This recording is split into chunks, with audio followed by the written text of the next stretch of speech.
Friday, I was seated there and I was preparing a message on Christ restoration. Christ restoration, ama urejesho wake Kristo. Urejesho ambao unaletwa na Kristo Yesu. Bwana asifiwe sana. Amen. But then on Friday, when we went for the Kesha, the message that our Reverend, the servant of God, was giving us was on 2022 as a year of double portion restoration. Bwana asifiwe sana.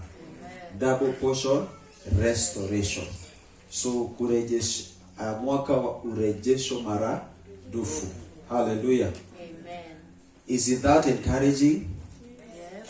Especially knowing where we are coming from, knowing ambapo tumetoka na mwaka ambao wanabiashara walio hapa watatuambia haijakuwa rahisi, lakini mkono wa Bwana ulitubeba. Hallelujah. Amen. Na sasa mwaka huu ambao tunaenda, tunataka tuamini ya kwamba kutaletwa urejesho. Kuna urejesho Mungu analeta katika maisha yako. Sema amen. Amen. Kuna urejesho ambao Kristo Yesu analeta katika maisha ya watu wake. Na wewe uliye hapa, pia wewe uliye nyumbani, unasikia ukiwa nyumbani ama mahali popote ambapo ulipo, ni vizuri uweze kujua kwamba we are already in the year 2022 na tunamshukuru Mungu sana. And it is my prayer and I also want to believe that it is in the plan of God, ama iko katika mpango wake Mungu kukupatia urithi wewe kama mtoto wake. It is in the plan of God for him to give you what we call inheritance. Hallelujah. Mungu anataka kukupatia urithi, na urithi ambao Mungu anakupatia ni lazima ahakikishe ya kwamba anapatia mtoto wake, na wewe ni mmoja wa wale ambao tunasema ni watoto wake. Bwana Yesu asifiwe sana. As I started by saying, we are coming from a year which has not been easy at all. But however, God has been faithful. Mungu ametushikilia, amekuwa pamoja na sisi. Things have not been so easy, but I want us to believe this. Nataka tuamini hivi kwa imani kubwa sana, that our God who is faithful, the Father of our Lord Jesus Christ, He wants to restore us from what has been taken away from us. Hallelujah. Amen. Kile ambacho kimeibiwa, kile ambacho kimepotea. Amen. Amen. Amen. Mungu anaenda kufanya nini? Anaenda kurejesha. Joel chapter 2. Yoheri, Joel chapter 2. Joel chapter 2 and from verse 18. Joel chapter 2 from verse 18. Biblia inasema namna hivi. Joel chapter 2 and from verse 18. Ndipo Mwenyezi Mungu akaipenda nchi yake, akawahurumia watu wake. Alisikiliza, akajibu sala zao. Akasema, sasa nitawapeni tena nafaka, sitawafanya mdharauliwe tena na mataifa. Nitawaondoa hao adui watokao kaskazini, nitawafukuza mpaka jangwani.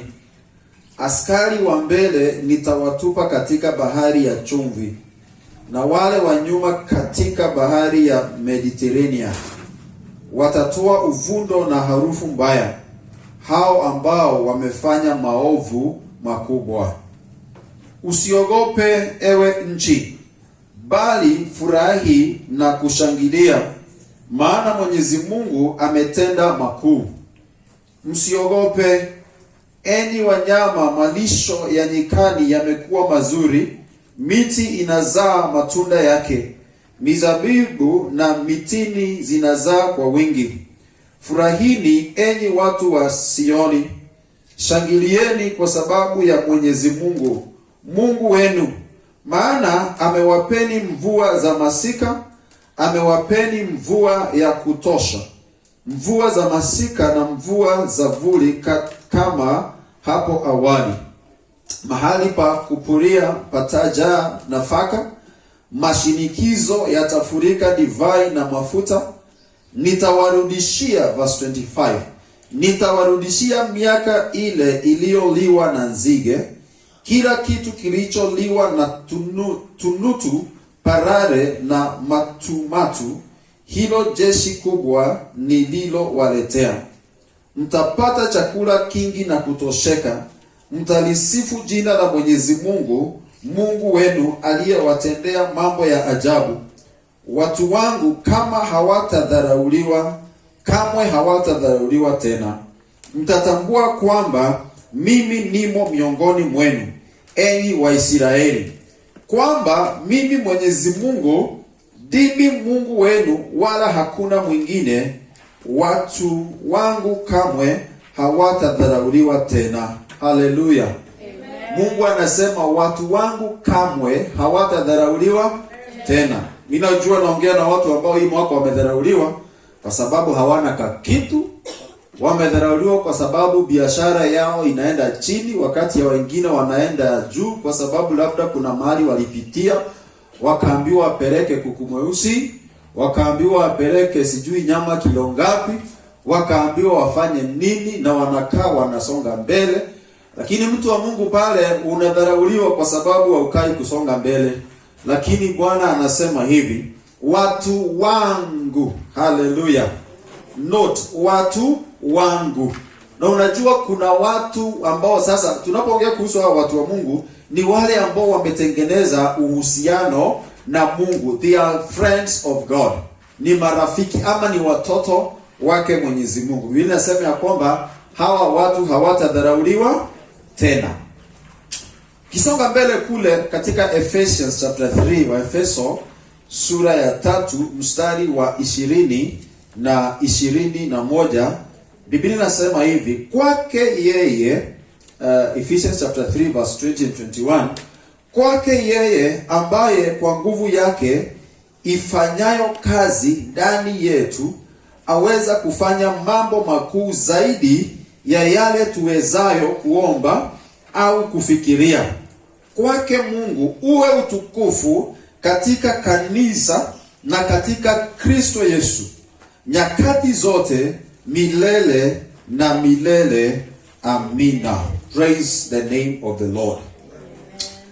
I like this scripture in the book of Ephesians ambayo tumemaliza kusoma nayo, that to him who by means of his power working in us.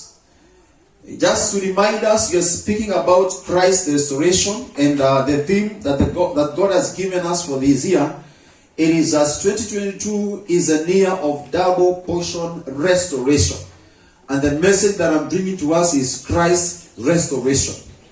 Now, Bible inasema in Ephesians that one who is able by the power working in us, to him who by means of his power working in us, and this is Christ Jesus, aliye ndani yetu. Kwake yeye ambaye kwa nguvu yake ifanyayo kazi ndani yetu aweza kufanya mambo makuu zaidi ya yale ambayo tunaweza kuomba au kufikiria. Praise the name of the Lord.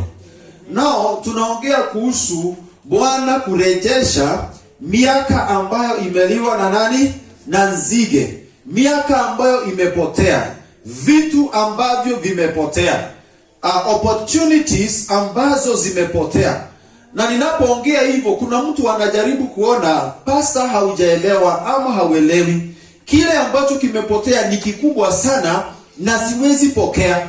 Maybe kile ambacho kimepotea na uwezi pokea back, maybe allow me to say, ni mpendwa wako aliyekufa, huenda hawezi rudi tena. Lakini if there is anything that has gone away na imeibiwa kutokana na wewe, I want you to believe this. As the word of God is saying, yeye ambaye, Bwana Yesu asifiwe sana, ambaye kwa nguvu yake. So kile ambacho tunasema ya kwamba kitarejeshwa, kitarudi, sio kwa nguvu yako, ila ni kwa nguvu yake yeye ambaye yuko ndani yako. Bwana Yesu asifiwe sana. Yeye by means, to him who by means of his. So that means that whatever we are talking about, it is by the means of his power. kupitia nguvu yake. Ni vile sasa ile nguvu ameweka ndani yako. His power in us. It is in us to work out. Hallelujah.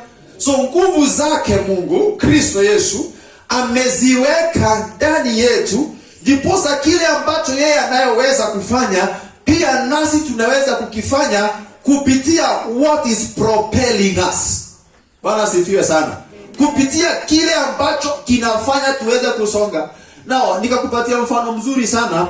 Dereva akiendesha gari na hili gari linahitaji kutumia mafuta.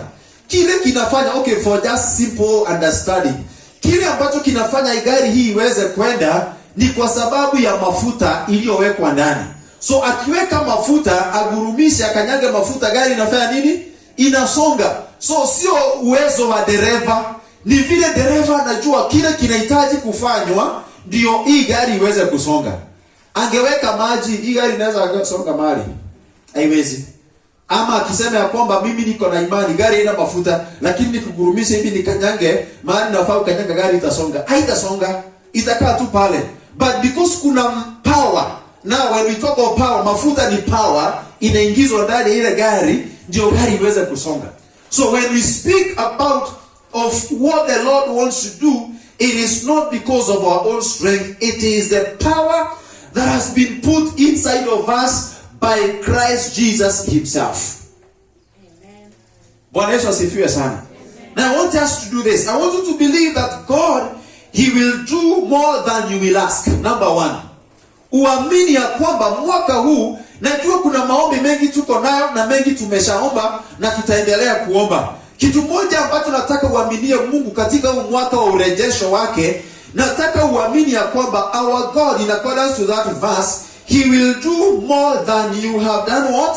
Have asked. Biblia inasema ya kwamba kwake yeye ambaye kwa nguvu yake ifanyayo kazi ndani yetu aweza kufanya mambo makuu zaidi. Hallelujah. Anaweza kufanya mambo makuu zaidi ya yale tuwezayo kuomba. So let me say this. Kuna kile ambacho umeomba. Our God, Kristo Yesu, ako na uwezo wa kukupatia zaidi ya kile ambacho umeomba. Hallelujah. Salomoni aliomba Mungu ampatie hekima, Mungu akampatia hekima, lakini on top of hekima, Mungu akamuongezea vitu zingine kubwa. Mungu akamuongezea utajiri. Bwana asifiwe sana. Let me say this, we are serving a God this year that we are going to put our faith in him. We are going to believe in him that whatever we will pray, he will double it for us. Amen. Hallelujah. Kuna vitu utaomba Mungu, ukiweka imani yako katika yeye, kuna vitu utamuomba Mungu na anakupatia zaidi ya kile ambacho unaomba. Hallelujah. Amen. Another thing I want you to do is this. I want you to believe that he will do even what you have not even thought of. Hallelujah. Atafanya kile ambacho pia haujafikiria. Kwake yeye ambaye kwa nguvu yake ifanyayo kazi ndani yetu aweza kufanya mambo makuu zaidi ya yale tunayoweza kuomba au kufikiria. Praise the name of Jesus. So even before we pray, if we believe, if we put our faith in Christ, in Jesus Christ, in God, he will do even what we have not asked for. Hallelujah. And verse 21 he says, to him, kwake Mungu uwe utukufu katika kanisa na katika Kristo Yesu nyakati zote milele na milele. Praise the name of Jesus. So as we believe God for what he will do, church, tunapoamini ya Mungu kwa sababu ya kile ambacho anataka kufanya, there is a part of us as the recipients of the blessings of God. Kuna sehemu yetu tunapoendelea kumngojea Mungu, hatutaketi tu hivyo, ni lazima to make sure kwamba tunaendelea kila siku kutengeneza uhusiano wetu na Mungu. Hallelujah. We are talking of a relationship, about a relationship with God. We also need to talk about us going back to where our roots are, where we are supposed to begin the journey of faith at. Bwana asifiwe sana. Now, I want you to understand this, church. That restoration, it is one of the great work of greatest works of Christ Jesus, he did as when Jesus Christ came, actually, when he came on earth, wakati alikuja kurejesha uhusiano wa mwanadamu aliyekuwa amepotea. Alikuja arejeshe.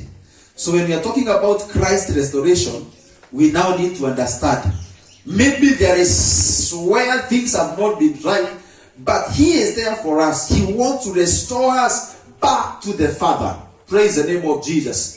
That is for the purpose of for those who have not received Christ. Yesu yupo pamoja nasi mwaka huu, wewe unayesikia sauti yangu, na kusudi moja lake kuja ulimwengu huu ndio sababu aweze kukurejesha katika nyumba yake Baba, akurudishe kwake Mungu. Na itakuwa ni jambo zuri sana ambalo utafanya kama uamuzi wa kurejea mahali ambako ulitoka. We are God's creation, every one of us. God created us and he had a very good plan for us. He wanted us to be faithful to him. But somehow, the first Adam, ambaye ni Abrahamu, aliasi, alifanya dhambi. Na wakati alifanya dhambi, hakutubu. Na kwa sababu ya kutotubu kwake, ilibidi Yesu Kristo mwana wa Mungu akaja ndiposa aturejeshe katika uhusiano ule uliokuwa wa kwanza, ambapo wakati Mungu alikuwa anatengeneza ulimwengu na kisha baadaye akatuumba sisi wote. So I want us to know this, church. God wants to restore us. Now in Joel chapter 2, the scripture ambayo tumesoma, the prophet Joel, the servant of God, anauliza watu wa Mungu wa Israeli wakati ule, ni vizuri, you people, you need to purpose in your hearts to turn to God. Na wakati mtu wa Mungu anaongeleshea watu kuhusu hali ya kurejea kwa Mungu, anawaambia warejee kwa Mungu kwa sababu gani? Kuna vile wanaweza kuwa hawaendi vizuri na Mungu. Kuna vile wanaweza kuwa njia zao haziandamani na mpango wake Mwenyezi Mungu. And when we speak about turning to the Lord, it means they had forsaken him. Walikuwa wamemwacha Mungu. Walikuwa labda mambo mazito yaliwakumba, labda changamoto za maisha hapa na pale ziliwakumba, so they forsook God completely. Now, in what ways do you think, if I was to bring a question to us, in what ways do you think as a child of God, you have forsaken the word of God, or you have forsaken the Lord himself? How Joel alipokuwa anaongelesha, you people, simuachane na njia zenu, simuachane na dhambi zenu, murudie Mwenyezi Mungu. He was telling them this because he realized the only way these people can be saved, the only way these people can get back to God, it is when they turn away from the wickedness, kutokana na uovu ambao umekuwa ndani ya maisha yao. That was the only way that God would come and bring restoration to them. Na ndio nikauliza wewe na kila mmoja ambaye ananisikiza asubuhi ya leo, in what ways do you think, in what ways have you forsaken God? I'm reminded of First Chronicles chapter 14 and verse 7 and verse 14. The Bible inasema ya kwamba, iwapo watu wangu, if my people who are called by my name will humble themselves, will humble themselves, will turn away from wickedness, will surrender to God, will humble themselves to God. Iwapo watu wangu wataachana na uovu wao, wataachana na dhambi zao, na wageuke, wanigeukie mimi, waniangalie mimi, nami Baba wao nitasikia, nitawaponya, nitawasamea dhambi zao. And finally he says, I will heal their land.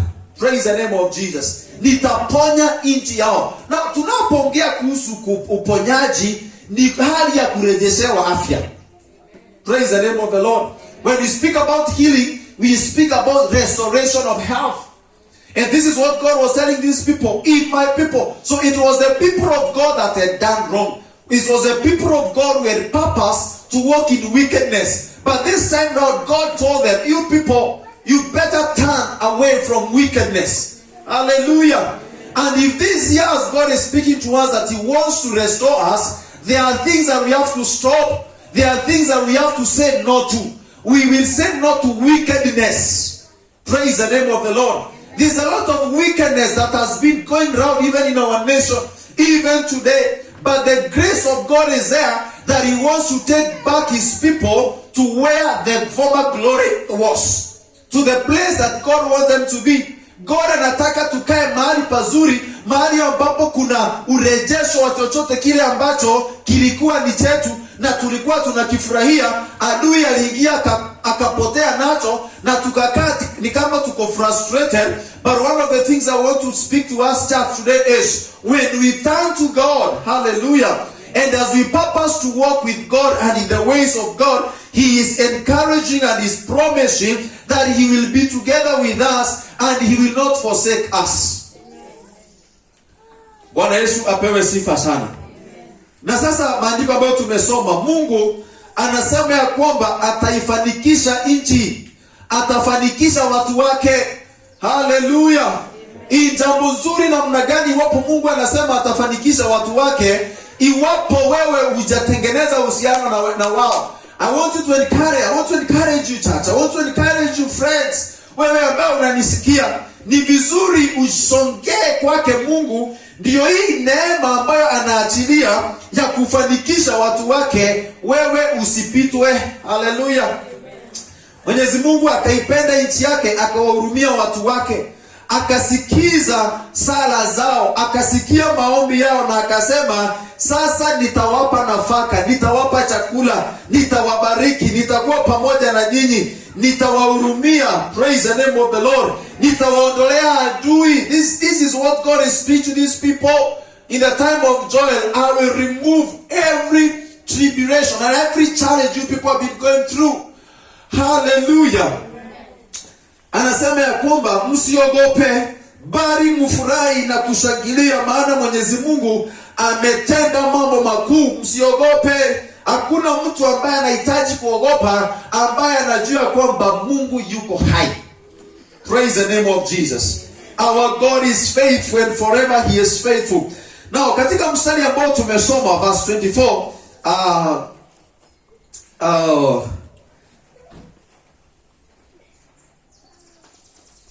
verse 24, yes, mahali pa kupuria pataja nafaka, mashinikizo yatafurika divai na mafuta. When you purpose to turn to God, because these people purpose to turn to God, and then God was speaking. Hallelujah. Mungu alikuwa anazungumza na wao na anawatia moyo. Na ndio sababu katika mstari wa 25, katika ile hali ya Mungu kuwatia moyo na kuonyesha ya kwamba atafanikisha nchi yao, atafanikisha maisha yao, atafanikisha jamii zao, Mungu ndiposa akawaambia katika verse 25, nitawarudishia miaka ile iliyoliwa na nzige, kila kitu kilicholiwa na tunutu, parate na matumatu, hilo jeshi kubwa nililowaletea. Praise the name of Jesus. I will restore. That's what the word of God is saying. That I will restore, I will give you back what you lost in the years when swarms of locusts ate your crops. Hallelujah. Every one of us, we all agree that in the last 2 years, mambo haijakuwa rahisi. Bwana asifiwe sana. Haijakuwa rahisi kabisa. Kuna biashara ambazo, as the song said, kuna biashara ambazo zililiwa na nzige. Hallelujah. Kuna familia ambazo zililiwa na nzige. Kuna afya za watu ambazo zililiwa na nzige. Praise the name of Jesus. Kuna mahusiano ambayo yaliliwa na nzige. Kuna uchumi ambao umeliwa na nzige. Lakini Bwana anasema ya kwamba ninarejesha. Praise the name of the Lord. I will restore back. I will bring back what has been stolen from you. Praise the name of Jesus. Mwaka huu sijui ama mwaka uliopita na miaka 2 iliyopita, one thing I know is you lost something. Hallelujah. Na sasa kwa sababu ulipoteza kitu, nataka uamini Mungu, upapas kusimama na neno lake Mungu anayesema ya kwamba kile ambacho kimepotea kitarejeshwa. Praise the name of Jesus. Nzige ambaye ni adui mkubwa wetu, alichopotea na akafikiria tumeisha na tumemalizwa, hana la kusema hii raudi. Hallelujah. Now, locusts tunazijua. The other day, I think last year, mwaka ukianza na the other year, tuliona vile ambavyo nzige walikuwa wanatembea in millions na wanaingia katika shamba. Wakiingia kwa shamba ya chakula, eka moja in less than an hour wamemaliza everything. Tunabaki tumiti tumesimama.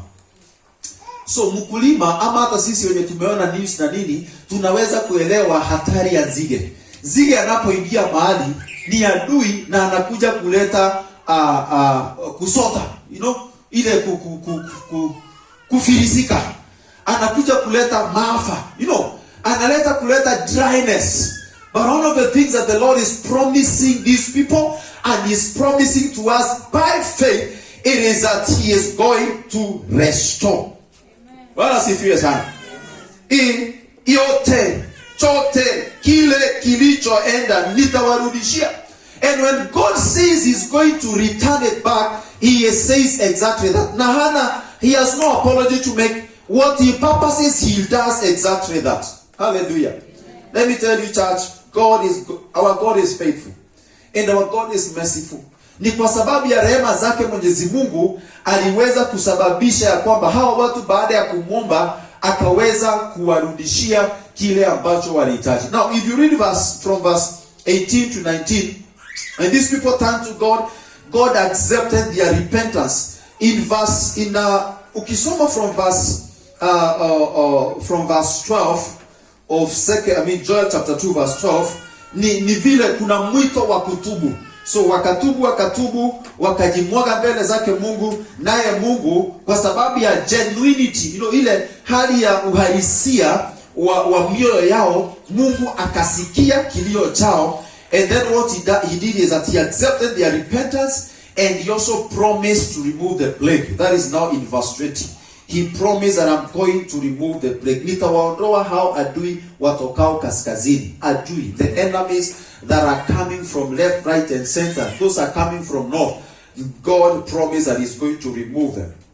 But more importantly, then God promised that he's going to restore them at the whatever the locust had stolen. God promised. That is verse 23 and verse 25. I think I'll say this. And I also want to repeat and say that God is ready this year, as we continue to put our trust in him, to restore his people back to the lost glory. Hallelujah.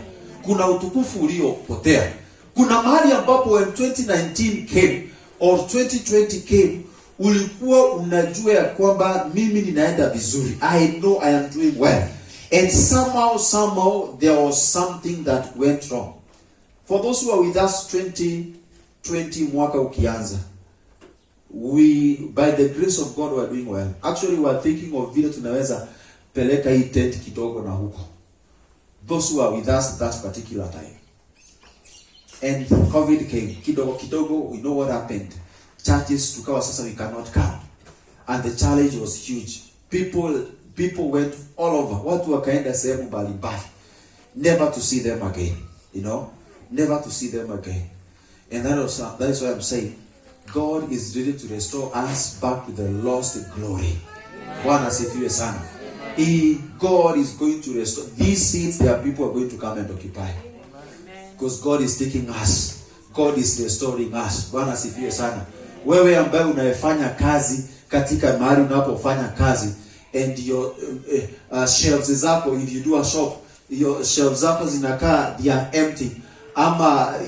They are not pleasing to your eyes. I want you to know this. I want you to believe in God this year. Believe his word. And those shelves will be full in Jesus' name. Wewe ambaye unakusudia Mungu kwa sababu ya mambo ambayo sijataja na siyajui, you know what you need. God is promising this year. If you put your faith and your trust in him, he is going to do something extraordinary in your times. In Jesus' name. Bwana asifiwe sana. Kile kilichopotea anarejesha, na arejeshi tu hivi kwa sababu ninamfurahisha, arejeshi tu hivi kwa sababu ninamhonga, anarejesha kwa jina la Yesu. Praise the name of Jesus. He's doing it, and he's ready to do that this year to the glory and to the honor of his name. Hallelujah. Kuna mtu ambaye anaitwa Job. Job was a man of God. In the book of Job chapter 1, Job, the Bible says, is a man who feared God a man who shunned evil. Mtu ambaye alikuwa mwadilifu mbele zake Mwenyezi Mungu. Hakuwa mtu wa story mingi ama mtu tapeli, hakuwa mtu corrupt. He was a faithful man who walked in the fear of God. Bwana asifiwe sana. Let me read verse 1 of Job and you see what the Bible says. Biblia inasema palikuwa na mtu mmoja nchi Usi aitwaye Job. Mtu huyo alikuwa mwema na mnyofu, mtu mcha Mungu na mwenye kuepukana na uovu. Now this man of God called Job alikuwa ni mtu tajiri, alikuwa ni mtu ambaye amemuogopa Mwenyezi Mungu na alikuwa na mali mingi. Biblia inasema ya kwamba kuna wakati ilifika, actually in chapter 4, in chapter 1, it was a time that the life of Job ilibadilika completely. All that he had was normal. Chochote alichokuwa nacho haikukuwa tena. Mstari wa 13, ikawa siku moja watoto wa kiume na wa kike wa Yobu walikuwa wanakula na kunywa pamoja nyumbani kwa kaka yao mkubwa. Basi mtumishi akafika kwake kwa Yobu akamwambia, tulikuwa tunalima na majembe na kukotwa na ng'ombe, punda nao walikuwa wanakula hapo karibu. Basi Wasabea wakatuvamia na kuwachukua wanyama na kuwaua watumishi kwa upanga. Mimi peke yangu nimenusurika ili kuja kukuarifu. Kabla hajamaliza kusema, mwingine akaja akawasili akasema, umeme wa radi umewachoma na kuwateketeza kondoo na watumishi, mimi tu pekee ndiye nimenusurika ili kuja kukuarifu. Huyo naye kabla hajamaliza, unasikia hiyo? Yaani amepaswa habari ya watoto wake, amepaswa habari ya vitu zake. The stories are coming one by one za frustrations za maisha yake. Praise the name of the Lord. In other words, Job lost everything. Everything. Hakuna kitu alibakisha. Watoto wake wakafa, mali yake, ng'ombe, ngamia, nini, everything, punda zake wote, na hiyo ndio ilikuwa utajiri wake, zote zikakufa. And when Job was there, I'm just trying to think that alikuwa anawaza nini wakati mambo yale yote yalikuwa yanatendeka. Praise the name of Jesus. Lakini kuna kitu ambacho kinanifurahisha Mungu. Katika mstari wa kwanza Biblia inasema ya kwamba alikuwa mcha Mungu. Hallelujah. Note that very clearly. Alikuwa anamuogopa Mungu. Na kwa sababu ya kumuogopa Mungu kwake, katika mstari wa 20, Bible inasema hivi, kisha Yobu akasimama. Sasa ni baada ya kupatiwa story zote ya kwamba ng'ombe walikufa, ngamia walikufa, ndovu wote, sijui wanyama wote aliokuwa nao, na hata watoto wake 10 wote they were dead in a span of very short period of time. The Bible says, kisha Yobu akasimama, akararua mavazi yake. I'm sure ni kama alikuwa na uchungu fulani, kuna kilio fulani. Hallelujah. Kuna uzito wa moyo ulikuwa ndani yake, of course, after that loss. And the Bible says, akanyoa nywele zake, akajitupa chini na kumwabudu Mungu. Hallelujah. Baada ya loss, hakunungunika mingi, alienda kumwabudu Mungu. Akasema, uchi nilikuja duniani, uchi nitaondoka duniani. Mwenyezi Mungu amenipa, Mwenyezi Mungu amechukua, litukuzwe jina lake Mwenyezi Mungu. And verse 22 is very key. Bible inasema, katika mambo haya yote Yobu hakutenda dhambi wala hakumfikiria Mungu kuwa ana makosa. Amen. Praise the name of the Lord. Amen. He has lost everything, but in as much as he has lost everything, he did not count God to have done something wrong. You know, I was born, in spite of everything that had happened, Job did not sin by blaming God. Hakutenda dhambi kwa sababu ama kwa kumlaumu Mwenyezi Mungu. Praise the name of the Lord. And so from verse chapter 1 all the way to chapter 41, things were not easy. It was not easy. But remember, kuna kitu ambacho tulipewa utangulizi wake. Alimcha Mungu. Praise the name of the Lord. Now, it came for a time that God alirejeshea Yobu kile ambacho kilikuwa kimepotea. Hallelujah. There came a time, because of the faithfulness of this man, because he waited patiently on God, there came a time and God restored his life. Amen. And this time it was on a double portion restoration. Hallelujah. Praise the name of the Lord. God did what we call double portion restoration. And nami katika Job 42, the same Job, chapter 42 now. The Bible says this. The Bible says, katika miaka ya Yobu iliyofuata, Mwenyezi Mungu katika mstari wa 12, 42 verse 12. Katika miaka ya Yobu iliyofuata, Mwenyezi Mungu alimbariki zaidi kuliko hata alivyokuwa amembariki pale awali. Amen. Hebu nisikie hii tunapomalizia. Just about to finish the next few minutes. That the days the Lord blessed the last part of Job's life, the last part of Job's life more than he had blessed the first. Bwana asifiwe sana. Yobo akawa na kondoo 14,000. Ukienda chapter 1, Job alikuwa na kondoo 7,000. Alikuwa na kondoo 7,000. Aya, ngamia alikuwa na 6,000 sasa hivi tunapoongea. Mwanzoni alikuwa na 3,000. Ng'ombe 2,000 alikuwa na 1,000. Punda wa kike 1,000 alikuwa na 500. Alikuwa pia na watoto wa kiume 7 na wa kike 3. Bwana asifiwe sana. Amen. Now 7 plus 3 is what? 10. Wale wote walioaga Mungu alimrejeshea. And that is why we are saying church, miaka ambayo imepotea iliyoliwa na nzige, Mungu anasema anarudisha na ako na uwezo wa kurudisha. Amen. So asemi tu kitu ambacho hawezi fanya. Tunaona ni dhibitisho kwa Job yake ilipotea na Mungu amerejesha in double portion. Praise the name of Jesus. Look at this. Basi binti wake wa kwanza alimpa jina Yemima, wa pili Kezia na wa mwisho Keren Hapuki. Katika nchi yote hiyo hapakuwa na wanawake waliokuwa wazuri kama mabinti wa Yobu. Bwana asifiwe sana. Yaani Mungu alimrejeshea na hata baada ya kumpatia double kuna glory aliongezea juu. Amen. Praise the name of the Lord. Sina Mungu akusikie na nakuombea Mungu anapokurejeshea kile ambacho anakurejeshea ni kizuri zaidi ya kile ulichokuwa nacho, na kila mtu ataona utukufu huo na wote wainue mikono na sauti zao waseme hakika Mungu wa sister so and so na Mungu wa brother so and so nitamwamini yeye kwa sababu amemrejeshea na akamuongezea utukufu zaidi ya ule aliyokuwa nao. Amen. Praise the name of Jesus. Amen. God is faithful. Amina. Bwana asifiwe sana. Hii miaka ambayo imepotea sijui ni ngapi, lakini may God accelerate you. Amen. Hallelujah. Mungu akupatie nguvu ya kwamba miaka imepotea 3, miaka imepotea 5. You know, we are talking of 2 years. Kuna wale ambao walipoteza vitu miaka mingi sana iliyopita. Hallelujah.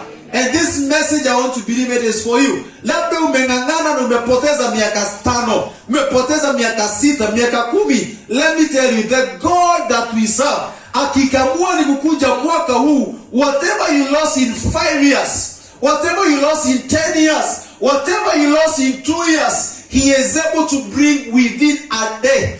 Amen. Hallelujah. Anaweza kuileta in the next 3 months.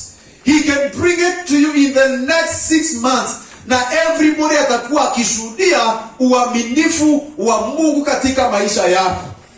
Praise the name of Jesus. Miaka yote iliyoliwa na nzige, Bwana anasema anairudisha, anairejesha katika jina la Yesu. Nami nikisimama mahali hapa katika madhabahu haya, ninataka kukutangazia na Mungu akurejeshe katika jina la Yesu. Kama ni amani ilipotea, Mungu akurejeshe. Kama ni watoto wamepotea, Mungu akurejeshe. Kama ni biashara imepotea, Mungu akurejeshe. Kama ni uhusiano umepotea, Mungu akurejeshe. Kama ni opportunities zinakujaga zinapotea, Mungu akurejeshe katika jina la Yesu Kristo, mwana wa Mungu aliye juu. Praise the name of Jesus. If you believe this with me, just put your hands for Jesus. Hallelujah. In Jesus mighty name. Hallelujah. Kilichomfanya Job kupokea baada ya kuteseka kwingi, actually kuna verse ya kusomea. Verse 16. Baada ya hapo Yobu aliishi miaka 140. Akawaona wajukuu na vitukuu vyake hadi kizazi cha 4. Basi Yobu alifariki akiwa mzee wa miaka mingi. Yaani baada ya the blessings ambazo Mungu alileta kwa huyu Job, he lived so many years full of life. Miaka yake ilikuwa na amani mingi. Ilikuwa na uzuri mwingi. Na siri ni kwamba alitumainia Bwana. Amen. Alitumainia Bwana kwa vyote. Aliweka imani yake katika Mungu. Mimi nataka kudare somebody here. I want to dare you. Put your faith in God, not in what you do. Sio kwa kile unafanya nini? Unayofanya. The last scripture alafu nimalize. The last scripture, it is in the book of Methali 3.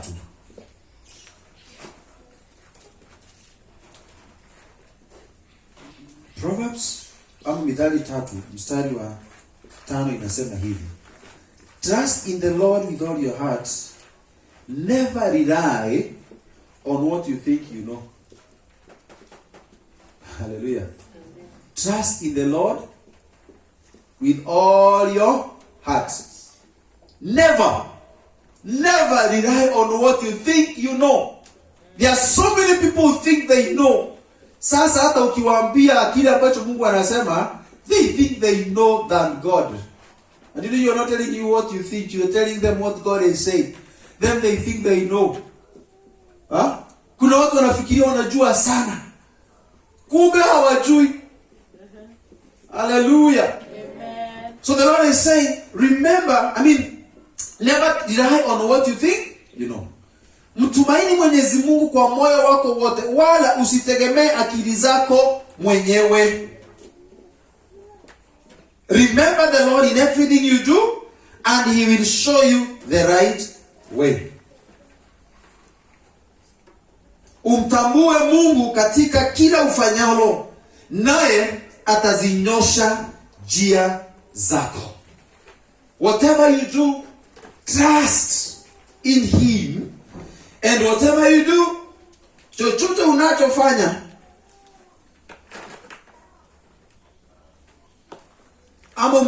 umtambue, you recognize God, acknowledge God, remember God, and He will make your ways straight. Atazinyosha njia zako.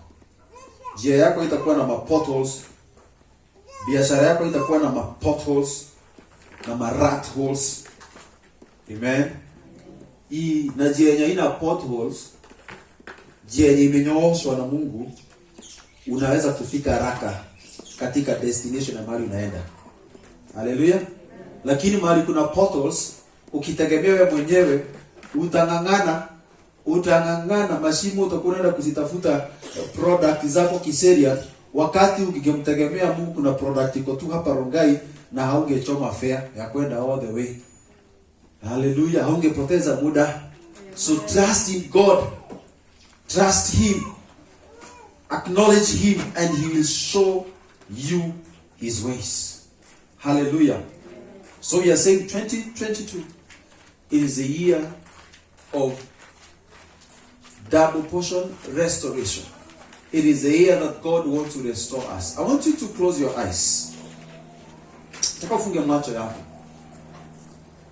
Na ninataka uamini. Amen. Nataka ufanye nini? Thank you. Nataka uamini. Ni nini umepoteza in the last 1 year? Ni nini ulipoteza in the last 2 years? Some of you here were doing business, maybe ulipoteza biashara. Labda ulipoteza pesa zako. Ukachukua pesa mahali uwekeze ukifikiria zitakupatia pesa mzuri, lakini wapi? Ni nini ulipoteza even in your family? Kuna mahali kuna kitu umepoteza. Probably kuna wengine ambao wamepoteza radha ya wokovu. Ulikuwa umeokoka na ukao mzuri na ukapapas Mungu, mimi na Mungu ni marafiki.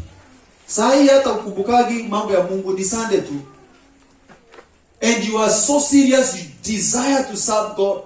And something somehow, nzige walikuja, adui alikuja akapoteza nayo, akaenda nayo. God is saying that he will restore it to you. Mahali ambapo ulikuwa unakaa vizuri, even in your house, in your family, wherever, and you trajectory ama mwelekeo ulikuwa unakaa mzuri sana. Somehow it is not the case. You know it. Unajua ni wapi ulipotezea njia. Unajua mahali hata mwizi alianzia na walipoiba hiyo siku unaifahamu vizuri sana. I want you to believe the word of God.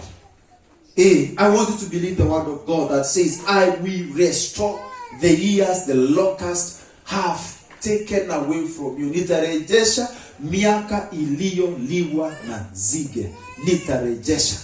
I want you to open your mouth just kidogo tu as you pray. And sometimes I've always told you people, never take for granted what I tell you here. When I say you pray, you don't think, pray. Hata kama hakuna mtu atasikia, fungua mdomo wako and mama words to God.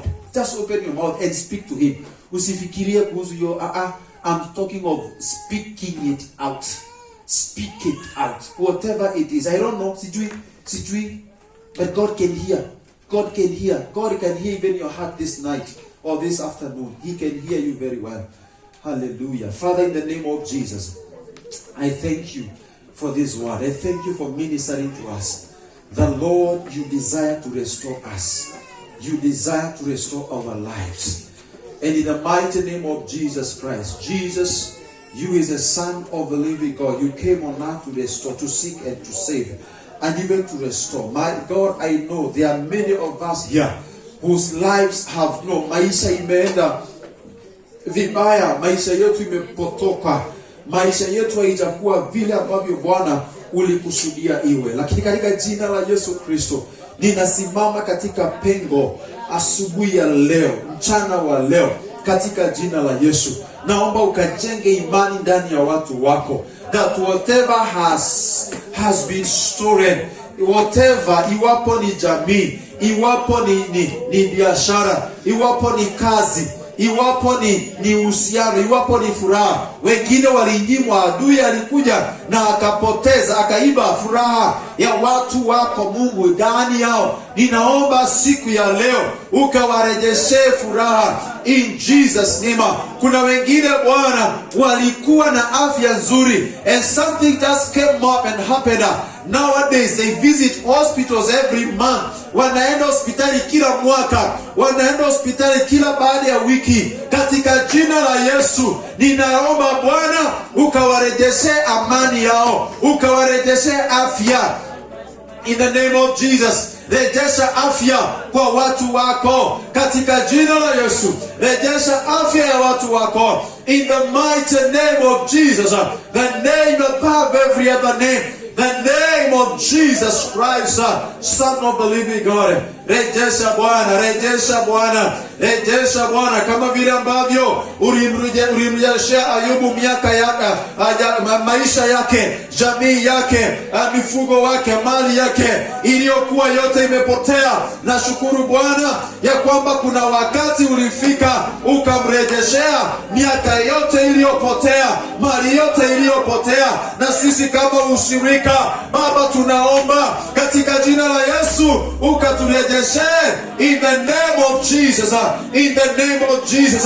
Wale waliopoteza jamii zao waelewi mambo yao iko namna gani, hawana nyuma wala mbele. Mfalme wa amani, siku ya leo ninaomba katika madhabahu haya, katika siku hii ya kwanza katika ibada zetu mwaka huu Bwana, ninaomba ukarejeshe bakaterebaros in the mighty name of Jesus, the name above every other name, In the mighty name of Jesus. In the mighty name of Jesus. The name that is above every other name.